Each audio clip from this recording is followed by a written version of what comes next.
Bonjour et bienvenue pour ce cours sur la probabilité pour les classes de seconde. Donc on va voir l'intégralité du cours et puis les petites méthodes pour essayer de bien comprendre certains points du cours.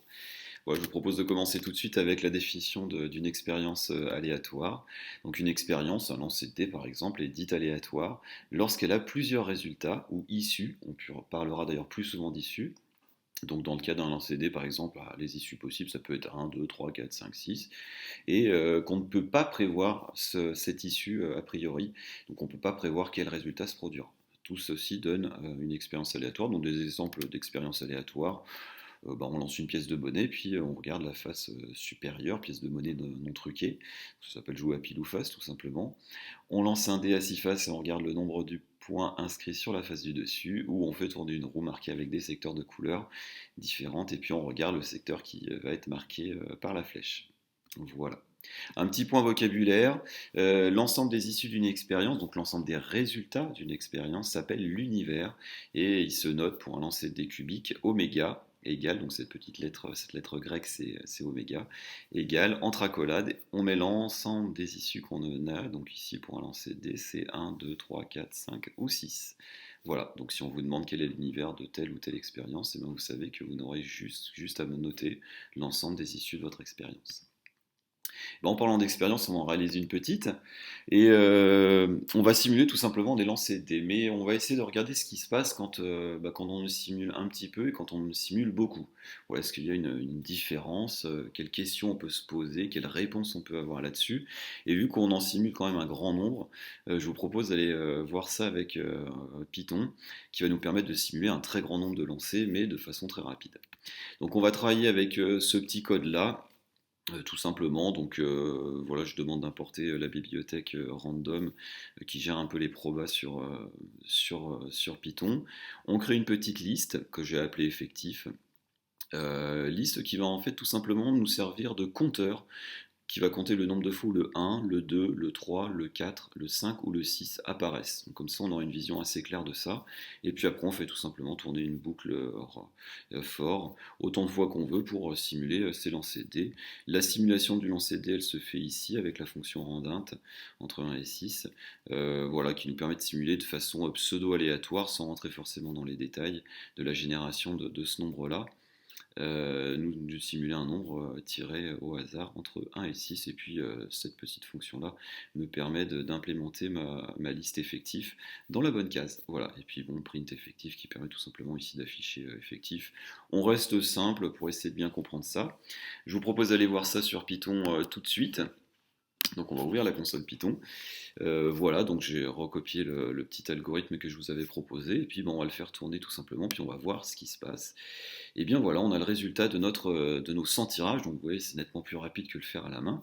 Donc ce qu'on peut remarquer c'est que le 1 est apparu 18 fois, le 2 19 fois, le 3 17 fois, le 4 18 fois, le 5 15 fois et le 6 13 fois. Donc première chose déjà, ce qu'on peut remarquer, c'est qu'il y a des disparités quand même assez importantes, hein, parce que vu qu'on est sur 100 tirages, le 6 est apparu dans 13% des tirages, et le 2 dans 19% des tirages. Donc c'est quand même, on est loin d'avoir quelque chose d'assez égal. Voilà, on n'a pas ce fameux une chance sur 6 qu'on devrait avoir. Et on peut avoir, selon les tirages qu'on fait, des très grandes variations. Donc voilà.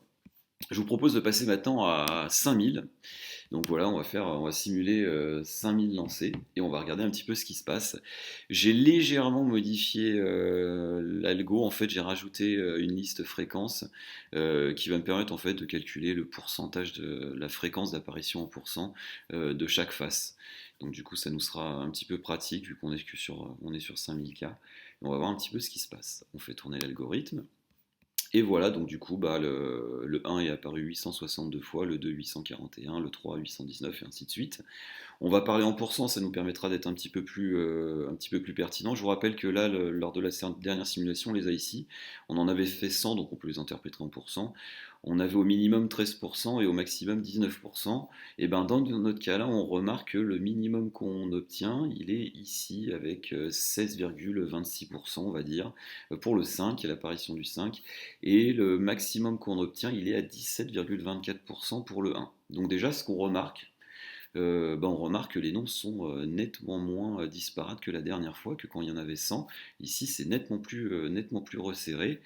Et on est autour d'une valeur, et on est autour de cette fameuse valeur, hein, une chance sur 6 qu'on connaît tous, pour un lancer de dés, parce que une chance sur 6 100%, ça nous donnerait du 16,67% environ. Donc on voit qu'on s'en rapproche fortement, voilà, nettement plus proche. Je vous propose rapidement, allez, de simuler 50 000 lancers de dés, tant qu'on y est, on n'est pas obligé on peut aller beaucoup plus loin. Donc on va regarder un petit peu ce qui se passe. Et du coup, on obtient ces résultats-là, donc je vous propose de regarder la deuxième liste, et bien on remarque qu'on est encore plus proche de ce fameux 16,67%, une chance sur 6. Et voilà, donc c'est assez intéressant, donc on remarque que plus il y a de lancers, plus apparemment on a l'air de se rapprocher de cette fameuse valeur théorique que vous connaissez tous. Donc du coup, je vous propose de faire le petit point, la petite conclusion de cette petite expérience. Plus le nombre de lancers est important, plus les fréquences d'apparition deviennent proches les unes des autres, c'est ce qu'on a observé, et proches de ce fameux une chance sur 6. Donc théoriquement, on sait bien, il y a autant de chances d'obtenir un 1, un 2, un 3, un 4, un 5 ou un 6. Mais ça, c'est valable, du coup, on vient de le remarquer, pour un très très grand nombre de lancers. Sinon, il y a des grandes fluctuations qui peuvent être possibles. Donc dans la suite de la leçon, on expliquera un petit peu comment calculer ces fréquences théoriques, et on travaillera nous avec ces fréquences théoriques-là, d'une expérience aléatoire. Je vous propose là de parler un petit peu probabilité d'un événement, et puis on va voir un outil qui est très intéressant et très important, c'est l'arbre des possibles, ou arbre des probabilités aussi, on peut très bien en parler comme ça. Donc on va travailler avec une petite expérience, on va faire tourner une roue avec 4 secteurs, je vais vous la montrer juste après, 4 secteurs de couleurs différents, avec des airs différents pour chacune, et on peut schématiser cette expérience-là avec un arbre des possibles. Donc notre roue elle est ici, donc on remarque qu'il y a 4 secteurs, un bleu, un vert, un jaune ou un rouge, ce qui nous donne au niveau des issues possibles, bleu, rouge, jaune et vert. Donc notre arbre il est assez facile à faire, hein. On fait des branches en fait sur qui vont vers chaque issue. Donc du coup ça nous permet d'avoir un dénombrement assez précis des issues et exhaustif, c'est-à-dire qu'il doit y avoir absolument toutes les issues. Et on viendra compléter en fait sur chaque branche, on mettra les probabilités que le bleu apparaisse, que le rouge apparaisse, que le jaune apparaisse ou que le vert apparaisse. Ça nous aidera fortement dans les calculs, ça nous permettra d'éviter d'oublier des issues ou des choses comme ça. Donc c'est un outil vraiment important. Donc pareil, voilà, l'arbre des possibles, il permet de visualiser l'intégralité des issues, des résultats d'une expérience aléatoire. Définition d'une probabilité, eh bien les fréquences obtenues d'un événement E se rapprochent d'une valeur théorique, cette fameuse valeur théorique qu'on a aperçue un petit peu dans la petite expérience qu'on a fait, lorsque le nombre d'expériences augmente. C'est ce qu'on appelle la loi des grands nombres. Donc ça veut dire que cette valeur théorique, c'est une chance sur 2 d'obtenir tel numéro sur un dé, le fameux une chance sur 2 pour les pièces en pile ou face, eh bien ça vient de la loi des grands nombres, donc c'est valable pour un très grand nombre d'expériences. Voilà. Cette valeur-là, c'est ce qu'on appellera, nous, la probabilité de l'événement E, qu'on notera P entre parenthèses E, P de E. Un petit exemple, c'est sur la roue qu'on avait juste avant, il y avait 2 secteurs sur 8 qui étaient de couleur bleue. Donc lors d'une expérience aléatoire, il y a donc 2 chances sur 8 d'obtenir un secteur de couleur bleue. On dira que la probabilité de cet événement-là est du coup de 1 quart, on pensera à simplifier tout le temps la fraction si on l'a. Du coup, notre arbre des possibles, on va le faire comme ça. Donc du coup, nous, on avait au début mis que les issues, mais on n'oubliera pas de rajouter sur les branches. Donc vous pourrez les mettre directement juste au-dessus, vous ne serez pas obligé de couper la branche comme j'ai fait. Et on mettra directement sur la branche la probabilité. Par exemple, pour le bleu, c'est une chance sur 4, un quart. Pour le rouge, c'est un huitième. Pour le jaune, 3 huitièmes. Et pour le vert, un quart, tout simplement. Un événement, qu'est-ce que c'est? Un événement, en fait, c'est constitué de plusieurs issues d'une même expérience aléatoire. Lorsqu'il n'y a qu'une seule issue, on parlera d'événement élémentaire. Donc voilà, quand on parle d'événement élémentaire, il n'y a qu'une seule et unique issue possible. Quand on parle événement, c'est un petit peu plus général et il y a plusieurs issues pour cette expérience-là. Donc par exemple, dans l'exemple qu'on avait là, avec notre roue, et ben là, l'événement, la roue s'arrête sur un secteur bleu ou rouge, c'est un événement. Et la roue s'arrête sur un secteur bleu, c'est un événement élémentaire parce qu'il n'y a qu'une seule issue qui permet la réalisation de cet événement-là, c'est obtenir un bleu. Voilà. Un petit point méthode, on va calculer une probabilité en utilisant cet outil-là, l'arbre des possibles, qui est un outil intéressant comme je vous l'ai dit. Donc on va considérer l'expérience aléatoire suivante, un lancer de dés à 6 faces, et on va regarder le nombre de points inscrits sur la face du dessus, tout simplement. Donc ça s'appelle lancer le dé tout simplement. Et donc on va appeler l'événement, la face du dessus est un 1 ou un 6. Voilà, donc ça c'est bien un événement, il y a plusieurs issues possibles qui permettent la réalisation de celui-ci, et on nous demande de calculer la probabilité de l'événement E. Donc ce qu'on va faire, c'est qu'on va construire l'arbre des possibles de cette expérience-là. Et bon, il est assez simple, hein, on connaît les issues possibles, hein, c'est 1, 2, 3, 4, 5 ou 6, donc on aura 6 branches, et puis sur chaque branche, on a à chaque fois un sixième au niveau des résultats. On sait qu'il y a cette chose-là, donc du coup on obtient cet arbre-là, avec bien toutes nos probabilités qui sont marquées sur les branches, hein, c'est très important. Et nous, je vous rappelle qu'on étudie l'événement obtenir un 1 ou un 6, et bien du coup, j'ai juste à regarder les deux chemins qui mènent à 1 ou 6.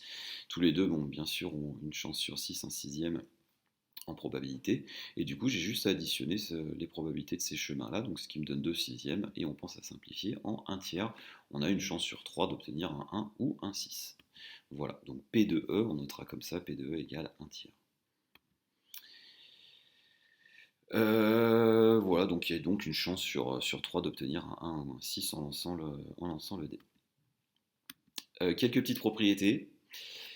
Les probabilités, la probabilité d'un événement est forcément comprise entre 0 et 1. Ça veut dire que si vous faites des calculs et que vous obtenez un nombre plus grand que 1 ou plus petit que 0, vous avez fait une erreur, donc il faut reprendre ce calcul et regarder un petit peu où traînerait cette erreur-là. La somme des probabilités des événements élémentaires est forcément égale à 1. Je vais prendre un exemple très simple, hein. Quand on joue à pile ou face, on a en probabilité 1 demi d'obtenir le pile et 1 demi pour obtenir le face. 1 demi plus 1 demi, ça fait 1.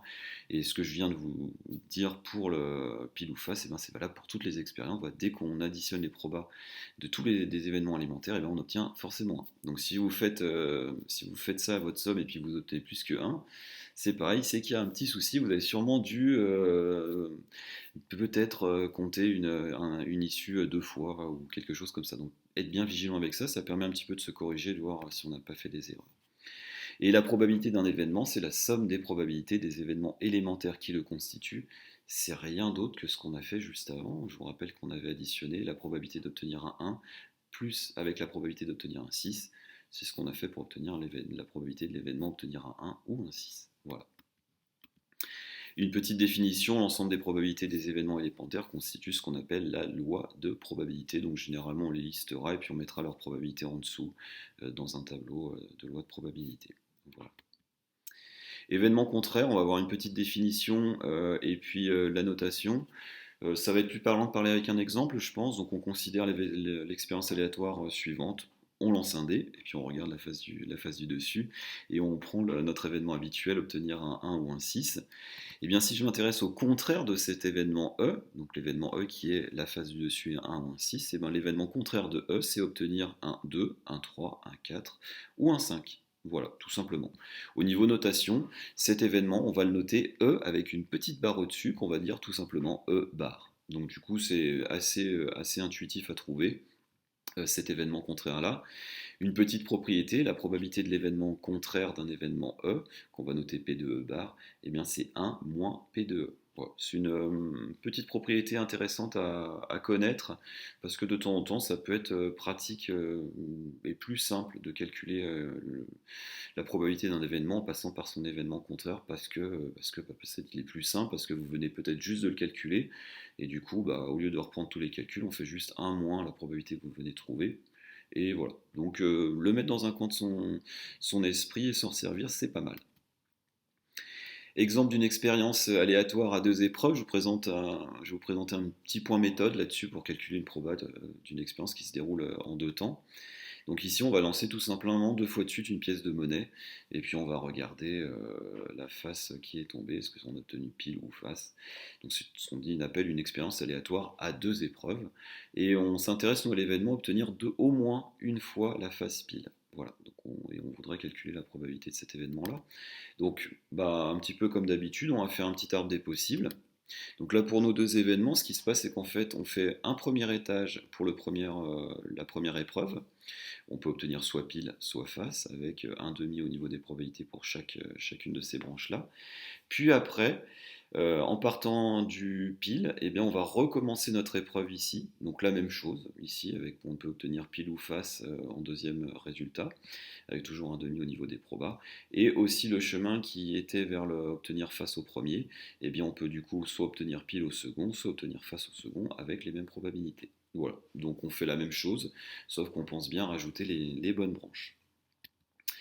Ensuite, pour calculer la probabilité d'un chemin, par exemple de ce chemin-là, qui est le chemin où on a fait deux fois pile, ou de ce chemin où on a fait pile ou face, eh bien il suffit tout simplement de multiplier les probabilités qu'on va rencontrer sur ce chemin-là. Donc pour celui-là, par exemple, je vais multiplier un demi avec un demi, ce qui me donne un quart.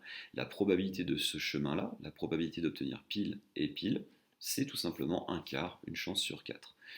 Donc du coup, là, si on fait un petit peu le bilan pour les trois chemins qui nous intéressent, nous, je vous rappelle qu'il fallait qu'on regarde obtenir au moins une fois pile.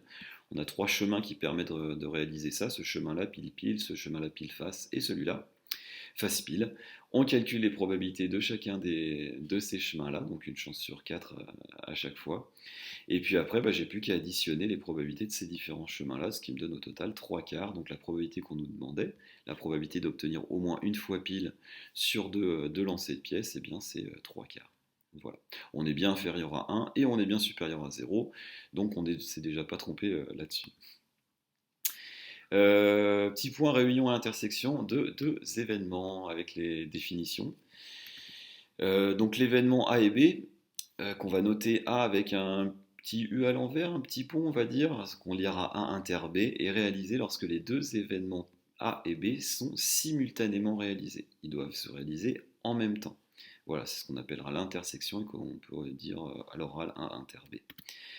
Pour l'union, ça sera l'événement A ou B, qu'on note A union B. Il est réalisé lorsqu'au moins un des deux événements est réalisé. Ça veut dire que soit A est réalisé, soit B est réalisé, soit les deux sont réalisés. Voilà, ça c'est l'union. On va se faire un petit exemple pour que ça soit peut-être un petit peu plus parlant, et puis on va passer aux cartes. On n'avait pas encore parlé de cartes, donc passons aux cartes. Donc on est sur un jeu de 32 cartes, c'est le jeu 7, 8, 9, 10, valet, dame, roi, as, avec les quatre couleurs, cœur, pique, carreau, trèfle. Et on a deux événements. L'événement A, c'est on tire un valet. Et l'événement B, c'est on tire un cœur. Et bien du coup, l'intersection des événements A et B, c'est l'événement du coup qui doit réaliser l'événement A et l'événement B en même temps, c'est-à-dire tirer un valet et tirer un cœur. Et bien il n'y a qu'une seule possibilité, se dire on a tiré un valet de cœur. Donc cet événement A inter B, c'est tout simplement l'événement on tire un valet de cœur. Voilà, ça sera l'intersection. Si on va parler de la réunion avec ces deux événements-là, dans ce cas-là, ça peut être tirer un valet, donc on peut bien tirer un valet de pique, un valet de trèfle et un valet de carreau, ou tirer un cœur, sachant que dans le cœur il y aura aussi le valet. Donc je le compte pas deux fois, je l'ai mis ici dans les cœurs, j'aurais pu le mettre dans les valets puis après l'exclusion des cœurs, mais voilà. Ça va être tous ces événements-là, c'est-à-dire soit tirer un valet d'une des couleurs, soit tirer n'importe quelle carte cœur que l'on a. Voilà, et ça sera l'union du coup. La probabilité d'une réunion, ça c'est une propriété, un théorème important à savoir, parce qu'en fait, même si de temps en temps c'est assez simple et on a bien en tête ce qui se passe au niveau de l'expérience, l'union elle est à manipuler un petit peu avec précaution. Donc on a cette formule-là qui nous dit que si on a deux événements d'une expérience aléatoire, alors on a la probabilité de A union B qui est égale à la probabilité de A plus la probabilité de B moins la probabilité de l'intersection. Et c'est ce moins probabilité de l'intersection qui est important à faire. Alors pourquoi il y a ça?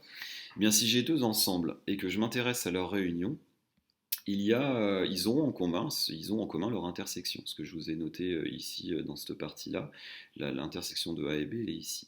Si jamais moi j'additionne l'ensemble A avec l'ensemble B, cette partie qu'il y a là, qu'ils ont en commun, je vais l'avoir comptée deux fois. Je vais l'avoir comptée une fois avec A et une autre fois avec B.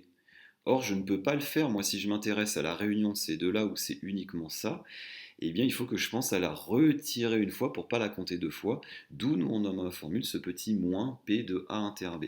Et parfois, quand on fait nos calculs de façon un petit peu implicite, on va avoir tendance, pardon, à oublier de le retirer. Donc voilà, je pense que pour les unions, ça peut être intéressant d'utiliser cette formule-là parce qu'elle évite un certain nombre de petites erreurs. Donc pas hésiter de l'utiliser et à la sortir pour calculer une union notamment.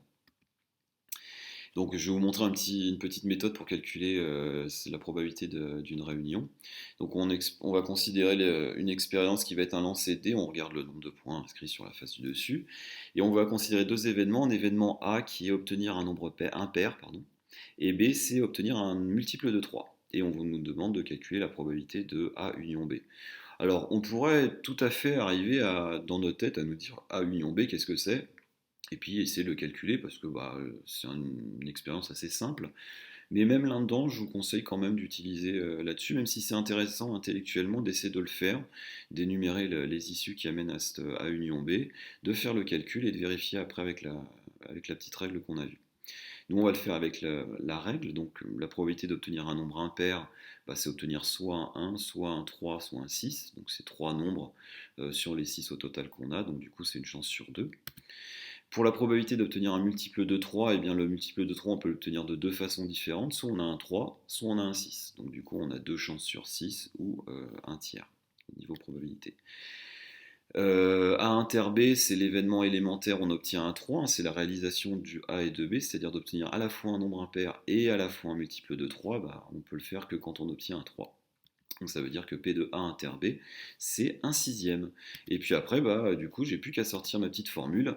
P de A union B, c'est la probabilité de A plus la probabilité de B moins la probabilité de A inter B. Du coup, la probabilité de A, on avait dit que c'était un demi, plus un tiers, moins un sixième. Voilà. Après, on effectue le calcul de façon classique et on trouve au final qu'il y a 4 sixièmes, c'est-à-dire 2 chances sur 3 d'obtenir la probabilité de notre union. Voilà.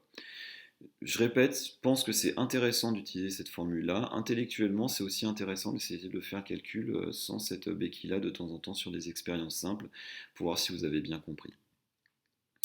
Les événements incompatibles, une petite définition, on dit que des événements sont incompatibles si leur intersection est nulle, si c'est l'ensemble vide. C'est-à-dire que globalement, ils n'ont pas de points en commun, on va dire. C'est assez implicite par rapport à son nom. Et du coup, il y a une petite conséquence. C'est pas une nouvelle formule, celle-là. C'est rien d'autre que la formule qu'on a utilisée avant. Avant, nous, on avait le moins P de A inter B. Mais vu qu'on a des événements qui sont incompatibles, et ben l'intersection, la probabilité de l'intersection, du coup, devient nulle. Et du coup, la probabilité de l'intersection disparaît. Voilà. Donc attention à ne pas utiliser systématiquement cette formule-là. Cette formule-là n'est vraie que quand les événements sont incompatibles. Donc soit on vous l'a mis clairement dans l'énoncé, soit vous l'avez démontré, et dans ce cas-là, vous pouvez l'utiliser. Sinon, vous utilisez bien la formule d'avant avec le moins P de A inter B. Bien être vigilant avec ça. Vous avez de temps en temps tendance à justement la sortir après à tout le temps. Non, on ne peut la sortir que si les événements sont incompatibles. Donc soit c'est dit dans l'énoncé, soit vous l'avez montré. Voilà. Un petit exemple avec un tirage de cartes, 32 cartes. On a l'événement A qui est tiré un valet, l'événement B qui est tiré un roi. Là, clairement, nos événements sont incompatibles. On ne peut pas à la fois tirer un valet et tirer un roi. Donc du coup, l'intersection est bien l'ensemble vide. Donc du coup, la probabilité de A inter B est nulle. Il n'y a aucune issue qui permet de réaliser ce A inter B. Voilà. Je vous remercie d'avoir suivi cette vidéo. Vous pouvez retrouver des cours, des exercices sur le site qui est affiché dans la petite vignette. Et puis je vous souhaite de passer une bonne journée. Au revoir.